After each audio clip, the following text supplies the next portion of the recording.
So yeah, I didn't actually make a lot of queens this year, so I've needed to order some queens just to help keep the numbers up. You have so many that die each winter, so if you don't make enough splits in the season, then yeah, your numbers will go down. And I probably lost a few swarms, and one thing led to the other this season. The season's not been the best. It's been okay. Great spring, built numbers up.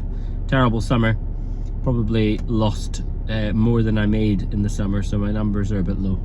So I've ordered 10 queens just to give me some spring power. Some you know, they'll be hard to keep alive over winter, because it's almost October now. So making splits in October is a hard thing to do. I've done it before. I've done splits in the end of October, as long as you give a mated queen and you feed like mad. But if you get a severe winter, it can kill them all, so it's a little bit of a risk. That's why I've only ordered 10 and not 50. But yeah, it's worth for £440. I've ordered 11 queens, 40 quid each, free postage.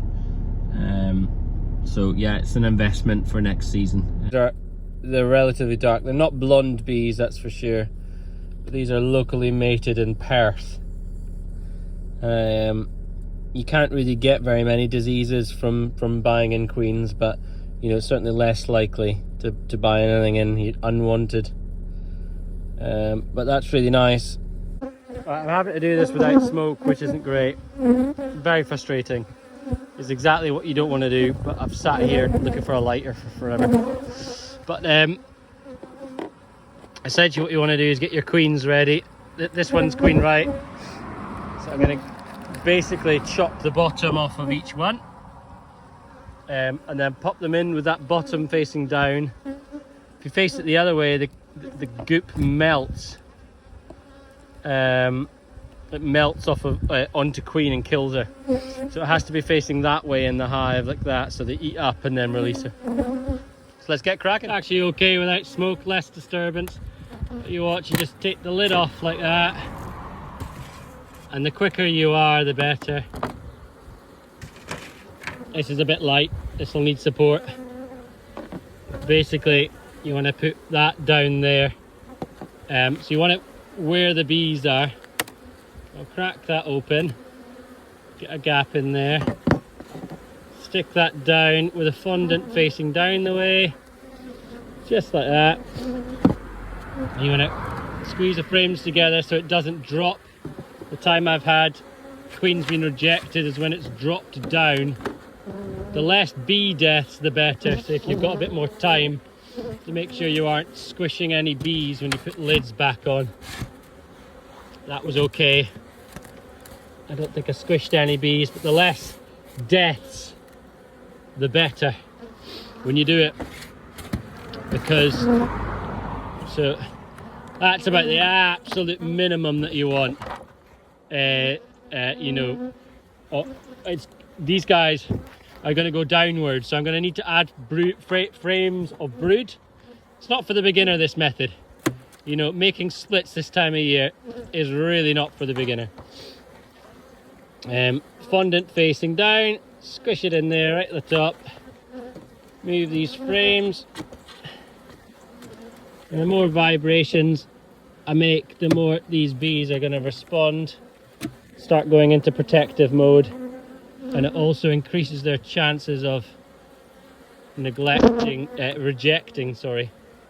the new queen I put in.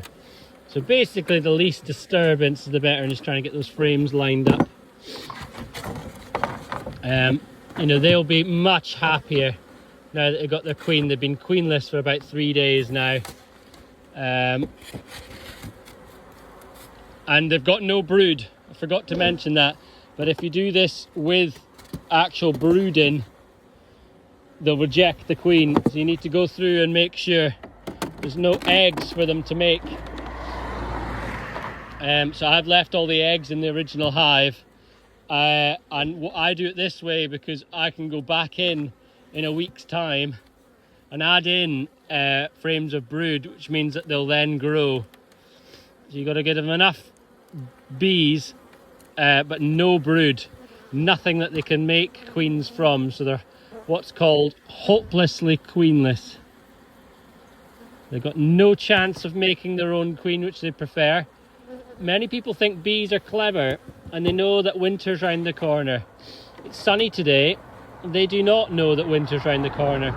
They do respond to the weather, but if it's sunny and warm, they'll go out looking for flowers and pretending like it's summer. They're not as intelligent as people give them credit for.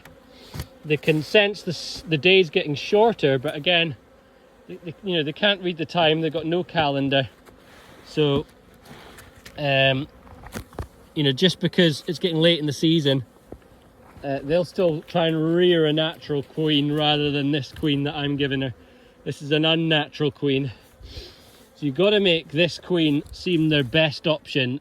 And if they've got no eggs to make their own queen, then this is a good option. So these splits are looking good. This is too small. So this will be fine, but they will die unless I give them some frames of brood. So these guys, have no chance of surviving winter. Far too small. They've not even got enough food in them. But yeah, this what I'm doing right now gives them a queen. She'll start laying, in about 2 or 3 days as soon as they've released her. And jobs are good, and I need to add in some brood frames to make them viable for winter. There'll be a viable colony in a few days' time, and they'll survive winter because of the food that I give them and syrup over the next month, as well as the frames of hatching bees that I'll put into them. So just one frame of hatching bees full to the gunnels is all that each of these need to be a survivable colony in winter and boost their numbers. Each of these rocks just stops the roofs blowing off. This one's queen right apparently, so it should be fine.